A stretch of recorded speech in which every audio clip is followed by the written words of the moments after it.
আসসালামু আলাইকুম। এই মুহূর্তে আছি আমি চুয়াডাঙ্গা জেলার জীবননগর উপজেলার পাকা গ্রামে আমাদের গ্রামের বাড়িতে।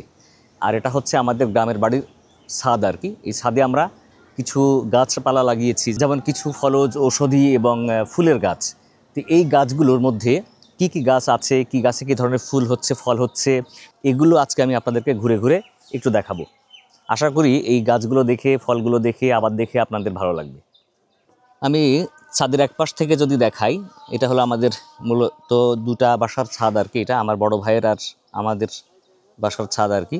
তো এখানে প্রথমে কাঁচা মরিচের গাছ, মরিচ গাছ আছে, তারপর সেখানে লিচু গাছ, তারপরে এখানে ফুলের চারা, এখানে আছে হচ্ছে ড্রাগন। এখানে মৌসুমে ড্রাগন হয় এই গাছ থেকে। এখন মৌসুম না, যদিও ড্রাগন ফলের। আর এই পাশে আছে হচ্ছে একটি আঙ্গুর ফল গাছ। এই গাছে এখনও ফুল বা ফল আসেনি, বাট এখানে গাছটা বড় হচ্ছে আর কি, বেশি দিন হয়নি গাছের বয়স। আর এর পাশে আমাদের আছে হচ্ছে একটা মালটা গাছ। এই যে মালটা গাছ, সবগুলো টবে গাছ। এটা হলো জিও ব্যাগের টব। আর এই মালটা গাছে যে দেখছেন অনেক মালটা আসছে আর কি। এটা সিজনাল মালটা, ফলে এই মালটার মৌসুম হওয়ার কারণে এখন এখানে ফল ধরেছে। পাশে আছে আরেকটা মালটা গাছ। এই গাছটাতেও কিন্তু মালটা ধরেছে। এই যে মালটা গতবার এর থেকে বেশি এসেছিল, এবার তুলনামূলক কম মালটা। এরপরে আরেকটা মালটা গাছ, প্রচুর এখানে মালটা ধরেছে। এই যে এখানে এখনও মালটাগুলো ছোট ছোট, বড় হয়নি, ফলে খুব বেশি দৃশ্যমান হচ্ছে না, দেখা যাচ্ছে না হয়তো, কিন্তু এই গাছ জুড়ে একবারে খুব মালটা। প্রচুর পরিমাণে মালটা ধরেছে এই গাছটাতে, বড় হলে মানে আরও সুন্দর লাগবে। আর এই মালটা গাছের পাশে আছে যে আমাদের ব্যানানা ম্যাঙ্গো গাছ।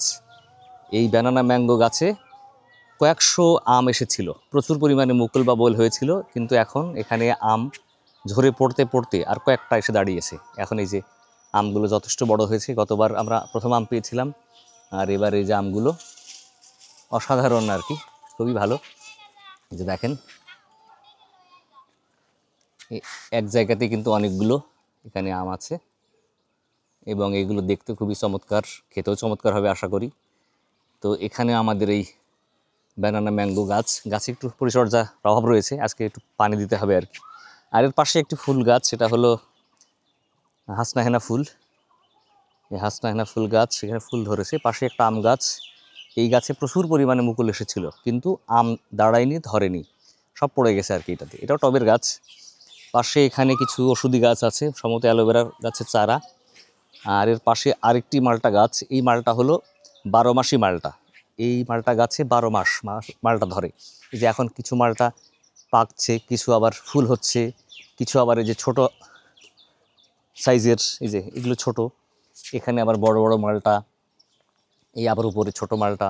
মানে এটা 12 মাস ফল হয়, এটা হচ্ছে 12 মাসি মালটা বলে এটা আর কি।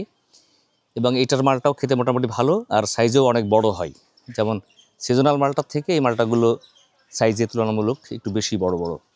আর এর পাশে আমাদের আছে একটি ডালিম গাছ। এটা একদিকে ফুল হচ্ছে, ওদিকে কিছু ফলও আছে। কিছুদিন আগে আমরা এই গাছের ফল খেয়েছিলাম, মোটামুটি সুস্বাদু ছিল। আর পাশে হচ্ছে কিছু ফুল গাছ আছে এখানে, এই যে ফুল গাছ। এখানে আরেকটি সিজনাল মালটা গাছ, এখানেও প্রচুর পরিমাণে মালটা ধরেছে আর কি, অনেক মালটা, এই একদম মানে ভরে গেছে আর কি। এখানে মালটা আসছে। মালটার পাশে এখানে আমড়া গাছ, এই দেখেন ছোট্ট একটা লিলিপুট আমড়া গাছ। আমড়া গাছে কিন্তু এই যে আমড়া এসেছে, এই যে এখানে আমড়া বড় হচ্ছে এক পাশে, এক পাশে আবার এই যে আমড়ার মুকুল আসছে, ফুল। তাহলে এখান থেকেও আমড়া হবে। এদিকে ফুল আছে, এই হচ্ছে আমড়া। পাশেই গোলাপ ফুল গাছ, এদিকে এখানে আবার ড্রাগন গাছ, ওদিকে গোলাপ ফুল গাছ পাশেই। এটা হলো সফেদা গাছ। এই সফেদাতে এখন কিছু ফুল এসেছে, আবার কিছু ফলও ধরেছে। এই যে ফল, এটা হলো সফেদা ফল, এই যে এটা। আবার কিছু ফুল হচ্ছে। তো ফলে এখানে প্রচুর পরিমাণে মুকুল আসছে। গত বছর এখানে অনেক সফেদা ধরেছিল। এর বাইরে আমাদের যে আরও সামনের যে ছাদ আছে, এই ছাদে আমাদের সিডলেস লেবু গাছ লাগানো। এটা হলো ছোট লেবু আর কি। এখানেও প্রচুর পরিমাণে লেবু ধরেছে, এই যে লেবু, এরা হচ্ছে লেবু গাছ। এখানে পাশাপাশি দুইটা গাছই কিন্তু প্রচুর পরিমাণে লেবু ধরেছে আর কি।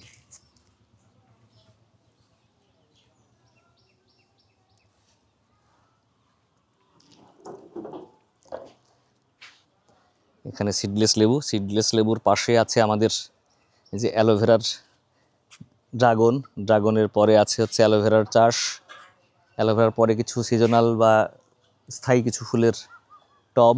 তারপর এখানেও আছে হচ্ছে আপনার লেবু, এগুলো সিডলেস লেবু। এখানে একটা গাছে ভালো ধরেনি, কিন্তু এই পাশের গাছে কিন্তু অনেক পরিমাণে লেবু আসছে, লেবু ধরেছে। আর এই লেবু গাছের পাশেই আবার এই যে একটা লেবু সাথে ড্রাগন, এটা অবশ্য পড়ে গেছে দেখছি।